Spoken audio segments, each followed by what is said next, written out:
নমস্কার, আপনারা দেখছেন সংবাদ টুডে। জয় ইস্ট বেঙ্গল। আজ এই ভিডিও জর্ডন এলসে ও ইস্ট বেঙ্গলের কলিঙ্গ সুপার কাপ নিয়ে। বন্ধুরা, অবশ্যই আপনারা এই ভিডিওটি প্রথম থেকে শেষ পর্যন্ত দেখবেন এবং খুব বেশি করে লাইক দেবেন, যা আপনাদের থেকে আশা করছি, এবং সাবস্ক্রাইব করবেন ও শেয়ার করবেন যদি ভালো লাগে। ভুবনেশ্বরে কলিঙ্গ সুপার কাপের সময় খুব বেশি করে মনে পড়ছে জর্ডন এলসেকে। 4.5 মাসেরও বেশি সময় তিনি মাঠের বাইরে।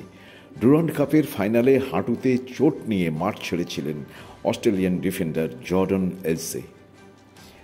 প্রায় প্রতিদিনই আমাদের কোনো না কোনো সমর্থক বন্ধু জর্ডনের কথা জিজ্ঞাসা করেন। শুধু আমাদের চ্যানেলে নয়, অন্যান্য অনেক চ্যানেলেও এই জিজ্ঞাসাটা থাকে যে তিনি কবে ফিরছেন, এখন তিনি পুরোপুরি চোটমুক্ত কিনা, কবে আসছেন, কোনো খবর আছে কিনা। এবার বলি, জর্ডন এলসে ইস্টবেঙ্গল ডিফেন্সকে একটা বড় সড়ো আস্থা ও নির্ভরতা দিয়েছিলেন, তাই সমর্থকদের হৃদয়ে জায়গা করে নিতে তার দেরি হয়নি। কিন্তু ডুরান্ড কাপে চোট পাওয়ার কয়েকদিন বাদে তার পরিবর্তে জর্ডনের হিজাজি মাহেরকে উড়িয়ে আনে ইস্টবেঙ্গল।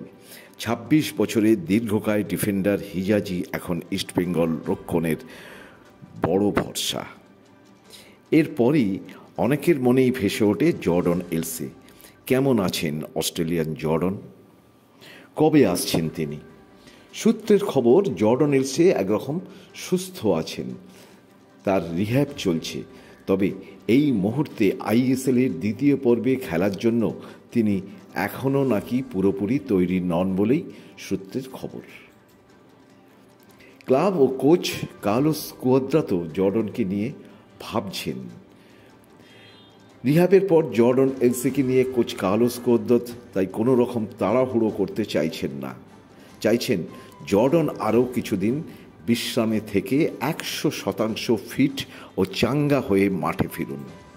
তা যদি হয় তবে এবারের আইএসএলের দ্বিতীয় পর্বে হয়তো জর্ডন ছাড়াই ইস্টবেঙ্গল খেলবে। জর্ডনের পরিবর্তন হিসাবে হিজাজি মাহের ভরসা দেওয়ার মতো খেলছেন বলেই নাকি এমন চিন্তাভাবনা। এই জাতীয় চিন্তাভাবনাই শোনা যাচ্ছে, তবে তার পুরোটা ঠিক না আংশিক ঠিক তা আমরা এখনও জানি না।